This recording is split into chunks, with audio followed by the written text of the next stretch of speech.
Gisèle Halimi. C'est l'histoire d'une insoumise, d'une rebelle, d'une femme qui a dit non. Non au patriarcat, non à la domination des hommes. Avocate pendant la guerre d'Algérie, elle dénonce la torture et les viols que l'armée française exerce sur les indépendantistes algériennes. 10 ans plus tard, aux côtés de Simone Veil, elle incarne le combat pour le droit à l'IVG et provoque ensuite un véritable séisme. Grâce à elle, le viol est enfin reconnu comme un crime. Souvent seule, toujours déterminée, Gisèle Halimi a lutté toute sa vie pour la cause des femmes. Mais comment a-t-elle embrassé la plus grande révolution sociale et politique de notre époque ? Vous écoutez Gisèle Halimi, La cause des femmes, épisode 1.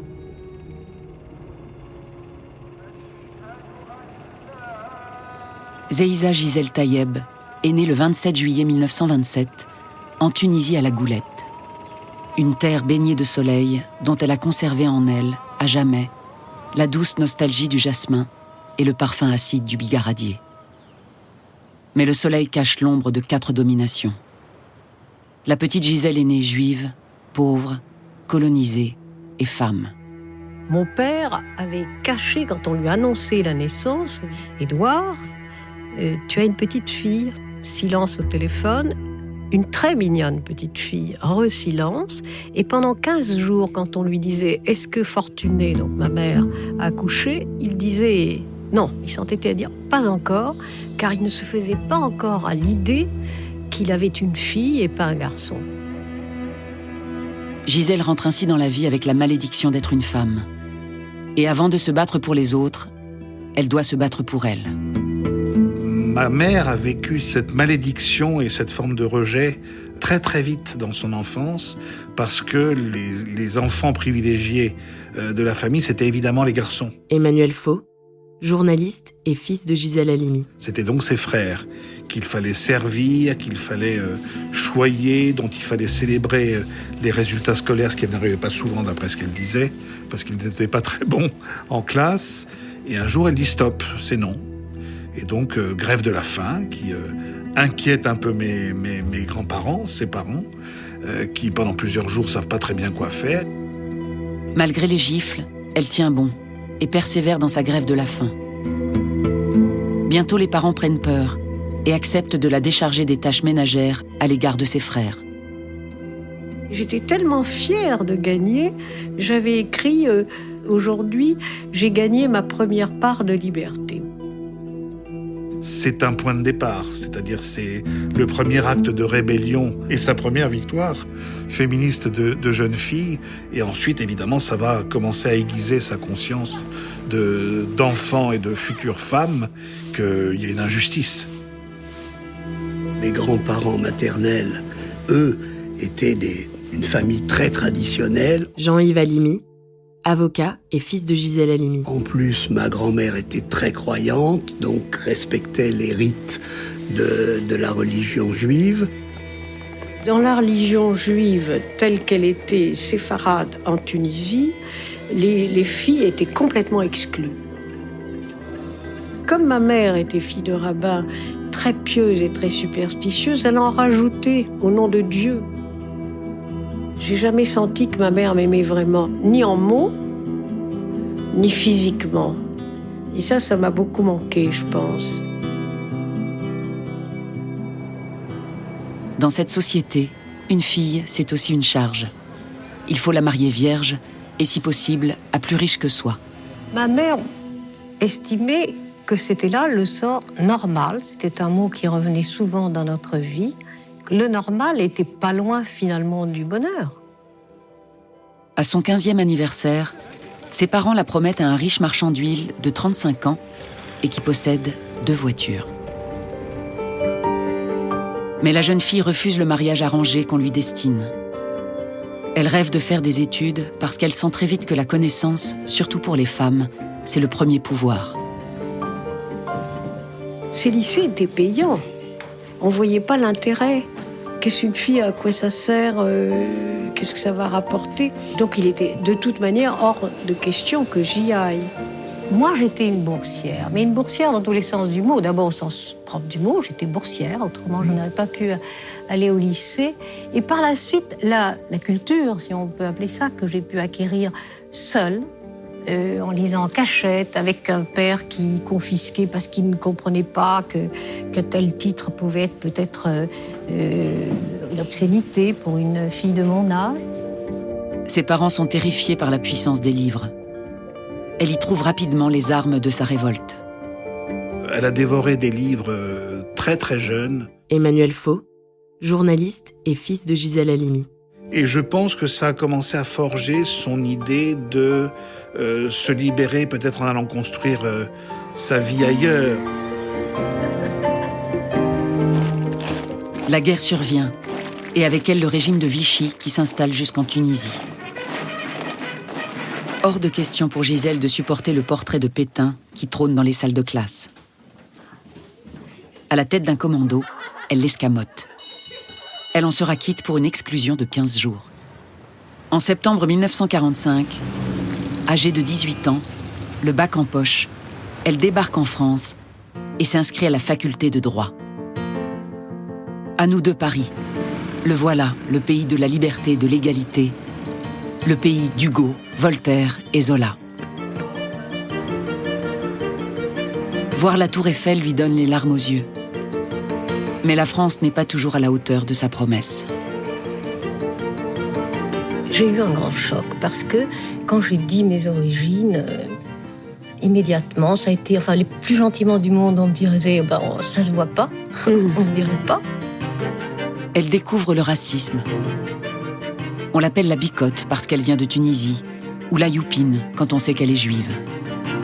Et ces humiliations, qu'elles soient coloniales, raciales ou sexuelles, alimentent sa révolte.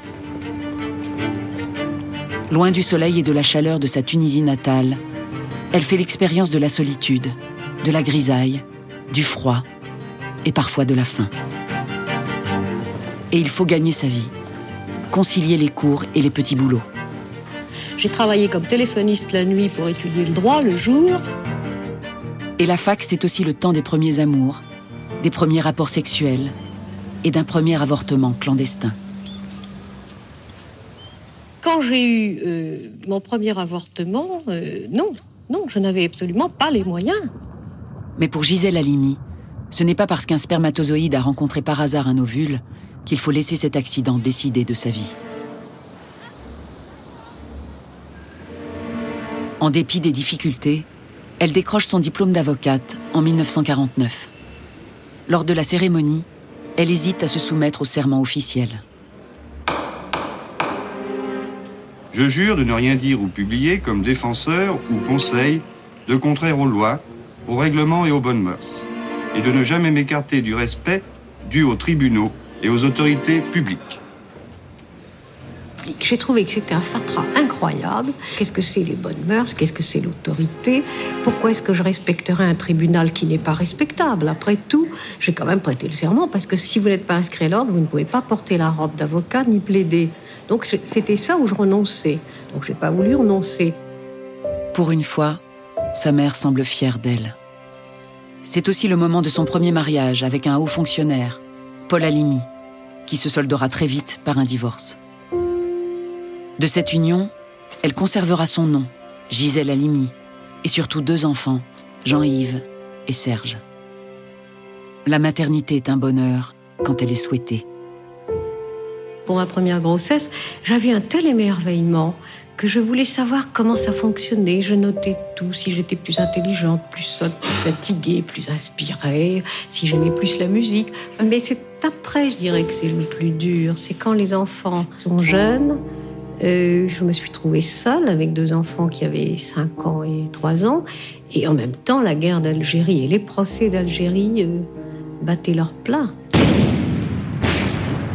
Au milieu des années 50, la France s'enlise dans une guerre qui ne dit pas son nom et que les pouvoirs publics désignent alors pudiquement comme les événements d'Algérie. Favorable à l'indépendance de l'Algérie, Gisèle Halimi entame une carrière d'avocate politique. Je ne comprenais pas que l'on puisse empêcher des hommes d'être libres, d'avoir le droit d'avoir un pays, un drapeau, etc.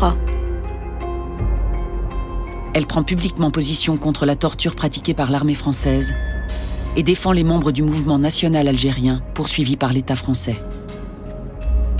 Dans cette guerre d'Algérie, les hommes étaient systématiquement torturés, mais les femmes c'était pire que tout, parce qu'elles subissaient la torture comme les hommes, c'est-à-dire les coups, la gégène, l'étouffement dans la baignoire. Et dans les mechtas, on violait les femmes sous les yeux de leurs enfants. On rentre dans un sujet très, très vif et très important pour elle, puisqu'elle va plaider pendant des années et faire des allers-retours pour défendre ces indépendantistes algériens qui sont menacés par l'armée, qui subissent quelquefois de lourdes peines, des condamnations à mort pour certains. Il faut, à mon sens, distinguer absolument entre le procès politique et le procès de droit commun. Il n'est pas possible d'expliquer de la même manière, avec les mêmes lois, avec les mêmes peines, pourquoi un homme a pris le maquis et a tué ce qui représentait pour lui l'ordre de l'oppresseur. On ne pouvait donc pas l'assimiler avec un homme ou une femme qui, un soir, au coin d'un bois, avait tué quelqu'un pour le dévaliser. Les avocats ou les avocates qui plaidaient en Algérie n'étaient pas très soutenus. Et donc, autour de moi, y compris ma famille, il y avait beau jeu de me dire « Mais comment tu abandonnes tes enfants votre mère, pour aller ma mère vivre ?» ne manquait pas de l'occasion.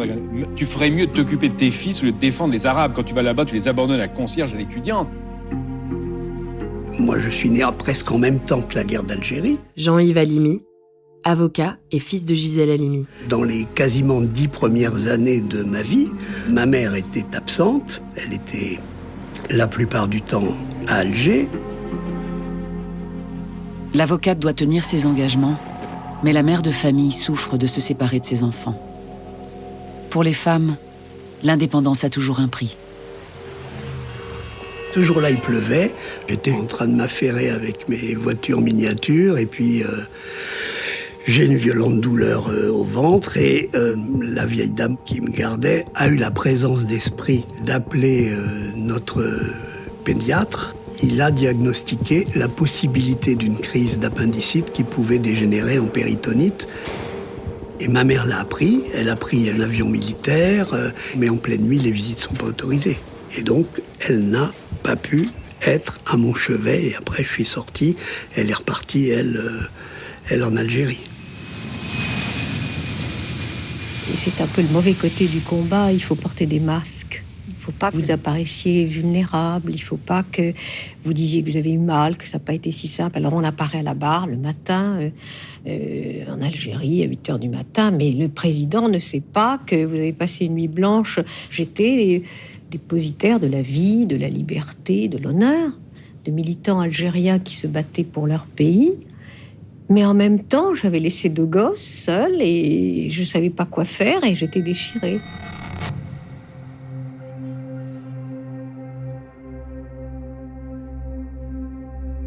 Maintenant, je trouve qu'elle a bien fait parce que c'était le choix altruiste. C'était pas le choix tourné vers son petit précaré, sa petite famille. Donc, je trouve que c'est remarquable. Si l'avocate est encore totalement inconnue en métropole, en Algérie, elle commence à avoir une petite notoriété. On l'appelle la pute du FLN. Elle reçoit des coups de fil la nuit, des petits cercueils à son nom, des menaces de mort signées par l'OAS, l'organisation secrète qui défend l'Algérie française. Elle a été menacée de mort, carrément par l'OAS. Emmanuel Faux, journaliste et fils de Gisèle Halimi. Donc elle était, si vous voulez, dans le viseur des tribunaux militaires. Oui, mais imaginez que finalement, l'un de vos enfants ait été victime d'un de ces gestes abominables à un certain moment qu'on commettait couramment. Est-ce que ça n'aurait pas été terrible pour vous ? C'était plus que terrible, c'était un cauchemar permanent. Le 13 mai 1958, elle est à Alger lorsque survient l'insurrection contre la 4e République. L'armée s'insurge et n'obéit plus à Paris. Imprudente, elle veut voir l'histoire en marche et se glisse au milieu de la foule. Mal lui en prend. Elle est reconnue. Elle tente de fuir. Ici Alger, RTF. Hier après-midi, au moment où le paquebot Kerouan allait quitter le port d'Alger, 2 avocats parisiens, maître Gisèle Halimi et Pierre Braun, ont été appréhendés et accompagnés à terre par des fusiliers marins. On ignore les charges qui ont été retenues contre les 2 avocats, dont les opinions politiques sont bien connues et qui ont plaidé dans plusieurs procès de terroristes ou de militants communistes.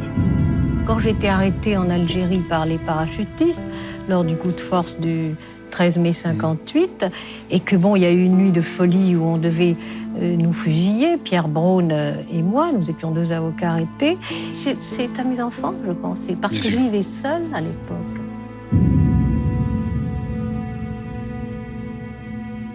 Il y a quand même 3 avocats français qui ont été assassinés. C'était un métier à risque d'être avocat des indépendantistes algériens à cette époque. On y risquait vraiment sa peau. Détenue durant 15 jours par les parachutistes, elle ne doit la vie sauve qu'à la restauration de l'ordre public avec le retour du général de Gaulle au pouvoir. La France considère que dans toute l'Algérie, il n'y a qu'une seule catégorie d'habitants. Ce discours du général rassure les partisans de l'Algérie française. En invoquant que Gisèle Halimi est une femme, il obtient des militaires sa libération. Mais il ne promet rien pour son confrère, Pierre Braun. Donc il a exigé qu'elle soit libérée et elle a refusé de quitter la prison. Et elle a dit, si Pierre Braun n'est pas libéré avec moi, je reste. Et c'est comme ça qu'ils ont été tous les 2 libérés sur décision personnelle du général de Gaulle. Gisèle Halimi a beau défendre le droit au péril de sa vie, le conflit algérien continue et elle se sent impuissante face aux horreurs de la guerre. L'affaire Djamila Boupacha va lui donner l'occasion de monter son premier procès médiatique en transformant la défense d'une jeune indépendantiste en procès de la torture.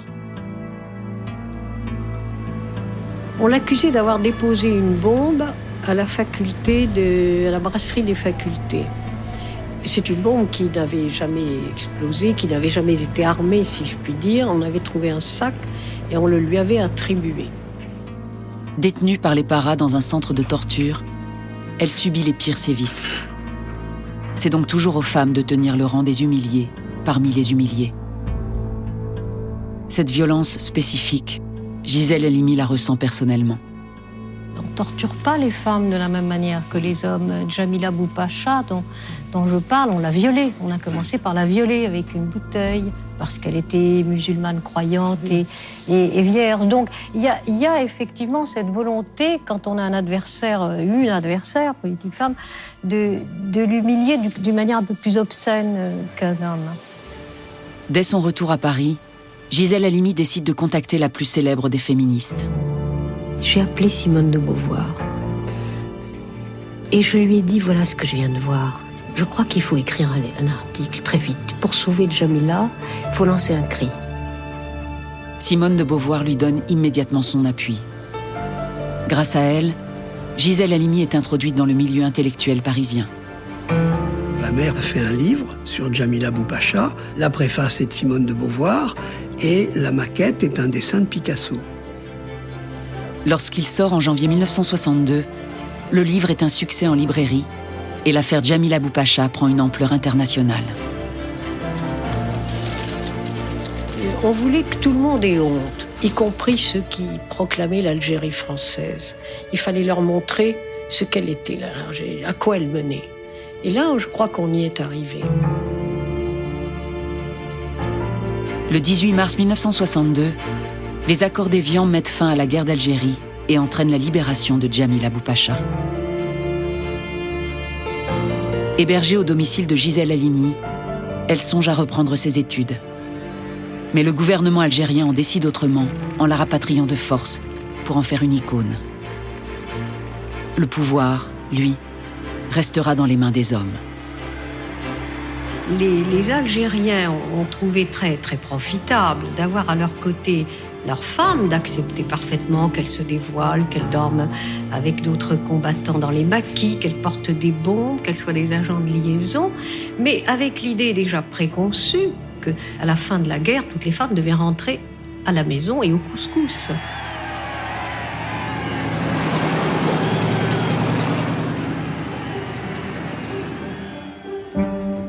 De ce long combat, Gisèle Halimi conserve 3 formidables rencontres. Simone de Beauvoir, qui nourrira son engagement féministe. Jean-Paul Sartre, dont elle sera l'avocate.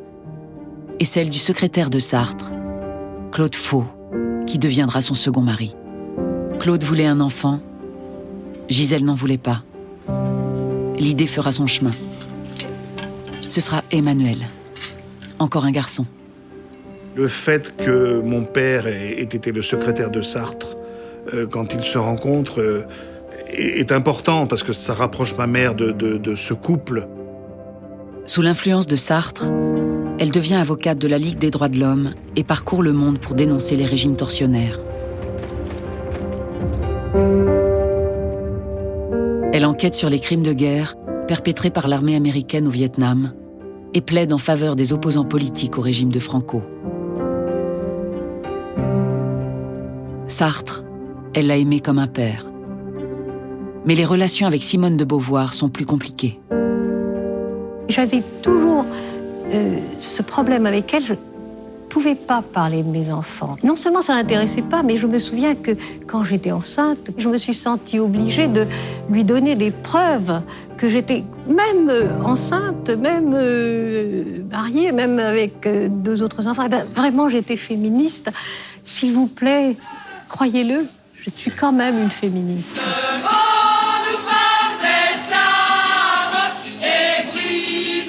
Pourtant, auprès de Simone de Beauvoir, Gisèle Halimi a trouvé son combat, la cause des femmes. Les femmes subissent une double oppression qui vient précisément de l'appartenance à leur sexe. Et c'est un peu notre difficulté, chercher une stratégie de lutte. Au début des années 70, une grande révolution féministe commence. Gisèle Halimi épouse cette cause comme une évidence. En France, l'avortement est considéré comme un délit puni par la loi. La première bataille à mener est celle qui permettra aux femmes d'avorter sans risque et en toute légalité. Vous êtes mariée? Je suis mariée, j'ai 3 enfants. Et Faut se dire que vous auriez pu en avoir d'autres? si j'avais voulu, oui. Oui. J'en ai voulu 3 et j'ai avorté 3 fois. Oui, mais est-ce que vous dites ça par défi ou vous dites ça comme une information que tout le monde doit savoir? Je dis ça parce que je dis qu'il faut dire la vérité, que le vrai scandale dans l'avortement clandestin et dans l'oppression des femmes, c'est l'hypocrisie. C'est ce qu'on dissimule. La vérité, c'est que toutes les femmes avortent, y compris les femmes de députés et les maîtresses des ministres. En avril 1971, Simone de Beauvoir lance un manifeste qui fera date. Des femmes décident de se mobiliser autour de Simone de Beauvoir. Il y a Gisèle Halimi, mais il y a des tas d'autres personnalités. Delphine Seyrig, Agnès Varda, Stéphane Audran. Violaine Lucas, présidente de l'association Choisir. Toutes ces femmes très célèbres vont déclarer s'être faites avorter. C'est un pavé dans la mare. Un immense scandale. 343 femmes s'accusent du délit d'avortement. Gisèle Halimi et Simone de Beauvoir décident de fonder Choisir la cause des femmes pour intervenir en défense de ces femmes. Elles affirment simplement que la maternité doit être un acte conscient, voulu et non subi.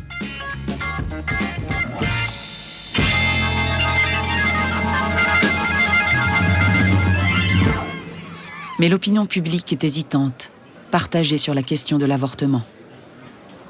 Ce qui va la faire basculer, c'est le procès de Bobigny, celui d'une jeune femme, Marie-Claire Chevalier, que l'avocate va défendre.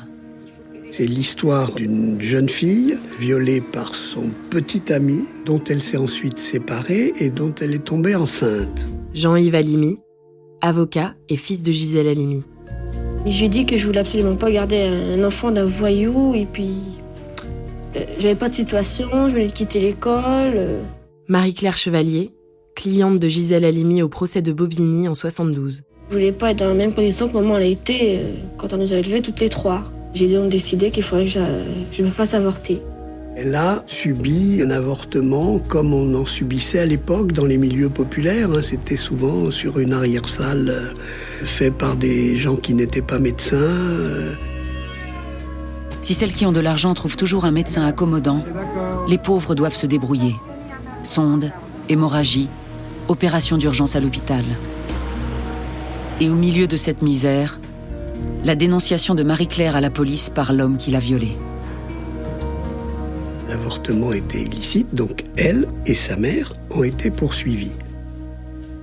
Pourquoi courber la tête et plaider les circonstances atténuantes si la loi est injuste ? Gisèle Halimi propose donc à Marie-Claire et à sa mère de transformer leur procès en procès de la loi. Moi, je lui ai dit, si on revendique, alors elle m'a dit, qu'est-ce que je risque ? Je lui ai dit le maximum, parce que c'est pas le genre d'attitude qui plaît au juge. Elle a dit d'accord. Faut que ça change. Et du coup, tout le monde va s'organiser à choisir dans le mouvement féministe, etc., pour accompagner le procès de Bobigny. Violaine Lucas, présidente de l'association Choisir. Pour que ce soit un procès débat, un procès qui interroge la société dans son ensemble. Et ça, c'est passionnant.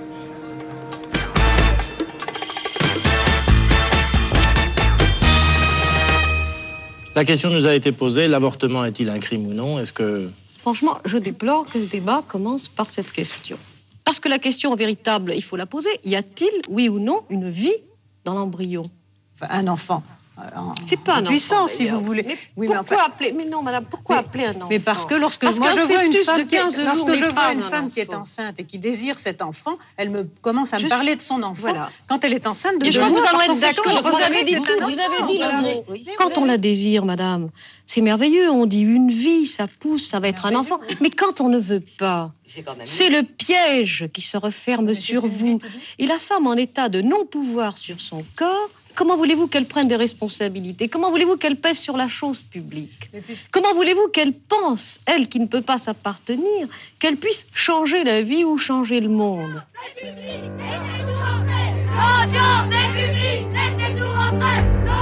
Le procès de Bobigny débute le 2 octobre 1972. Soutenue par les mouvements féministes, Gisèle Halimi n'a qu'une idée en tête: terrasser la loi qui force les femmes à avorter dans la clandestinité. Elle a pratiqué une sorte de défense de rupture en disant « Cette loi est injuste et donc vous devez écarter son application ». Je ne voulais pas plaider coupable. Moi, je voulais dire, nous ne sommes pas coupables. Dans ces procès, c'est la société qui est coupable. Et elle explique, elle dit, ce n'est pas le législateur qui va faire la loi, c'est le juge qui va la faire. C'est vous qui allez dire, cette femme n'est pas coupable ou cette femme, je ne la condamne pas parce que cette loi est d'un autre temps. Et elle incite au courage. Et elle est une avocate courageuse en faisant cela. Des femmes qui vont tenter de s'avorter clandestinement parce qu'elles préfèrent mourir que d'avoir des enfants qu'elles n'ont pas souhaité avoir. Est-ce que ces femmes ont bien une vie ? Oui, ça se discute pas. Qui est criminel ? Celui qui tue la vie. Alors qui, en l'espèce, qui tue ces femmes, madame ? Elles sont tuées par une loi qui est véritablement le Moyen-Âge pour la France. Il va y avoir un phénomène essentiel pour que ce procès réussisse et qu'il ait le retentissement qu'il a eu, médiatique et énorme à l'époque. Emmanuel Faux, journaliste et fils de Gisèle Halimi. C'est qu'elle fait appel à un certain nombre de témoins, de grands témoins de notoriété. L'avocate appelle à la barre le professeur Jacques Monod, prix Nobel de médecine, Jean Rostand de l'Académie française, Michel Rocard, député des Yvelines, et Simone de Beauvoir, la maître à penser du féminisme. Elle encourage ainsi les médias à assister au procès. Elle a très largement dans sa plaidoirie mêlé son histoire personnelle et l'histoire des deux clientes qu'elle défendait, en usant un petit peu de la provocation. Je me suis mise au niveau de l'inculpé, de l'accusé. Car dire sous cette robe d'avocat, je suis une avocate, mais je suis une avocate qui a avorté, ça fait du bruit, quoi. Moi, je dois le dire, j'ai été curetée à vif la première fois que j'ai avorté en Tunisie. J'avais 19 ans. Et on m'a dit, comme ça, tu ne recommenceras plus. Ça, c'était mon expérience. Ces premiers mots sont pour dire que peut comprendre ce tribunal composé de 3 hommes, des souffrances d'une femme dont on va triturer l'utérus, etc., etc. C'est tout juste si elle leur dit pas « vous n'êtes pas légitime pour juger ce type d'affaires ». Et elle va obtenir la relaxe. Alors que Marie-Claire Chevalier reconnaît avoir commis les faits, les juges décident d'acquitter la jeune femme. Gisèle Halimi sort victorieuse. Ce verdict historique démontre au grand jour que cette loi est obsolète. Il est certain que ce jugement est à l'image même du désarroi des juges devant cette loi sur l'avortement. Ce que vous venez de faire avec votre fille, est-ce que vous recommenceriez ? Bien sûr que je recommencerai. Mère de Marie-Claire Chevalier. Je suis très heureuse pour moi, mais tout le monde en profitera. Nous continuerons. Pour toutes les femmes. Le jugement de Bobigny fera office de jurisprudence. Il permettra d'éviter la condamnation de nombreuses femmes pour avortement. Mais Gisèle Halimi ne se satisfait pas de cette victoire de principe. L'avocate a eu beau porter un coup fatal à la loi, celle-ci est toujours en application et la majorité gaulliste refuse de l'enterrer. Cette loi était un cadavre encombrant après le procès de Bobigny. Mais elle n'était pas encore abolie et remplacée par autre chose. Il faut attendre 1974 et l'élection de Valéry Giscard d'Estaing pour débloquer la situation. Au nom du libéralisme avancé, le nouveau président demande à sa ministre de la Santé, Simone Veil, de rédiger une nouvelle loi. Les deux femmes ne sont pas du même bord.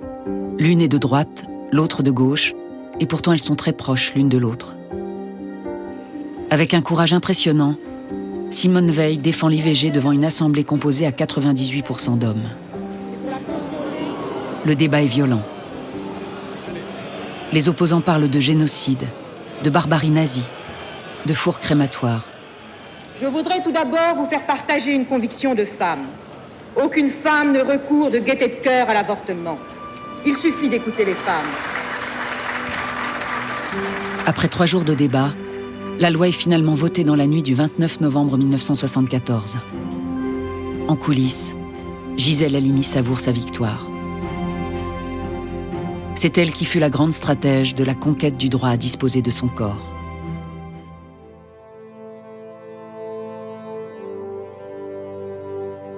Si vous avez aimé ce podcast, vous pouvez vous abonner sur votre plateforme de podcast préférée et suivre Initial Studio sur les réseaux sociaux. Gisèle Halimi, La cause des femmes, est un podcast coproduit par Initial Studio et Kilaom Productions, adapté du documentaire audiovisuel éponyme, coproduit par Kilaom Productions et l'INA, réalisé par Cédric Condon et écrit par Jean-Yves Le Naour, avec la voix d'Elsa Le Poivre. Musique originale, Philippe Chariot et David Lassalle. Production exécutive du podcast, Initial Studio. Production éditoriale, Sarah Koskiewicz et Louise Nguyen, assistée de Marie Agassan. Montage, Camille Legras, avec la voix d'Alix Martineau.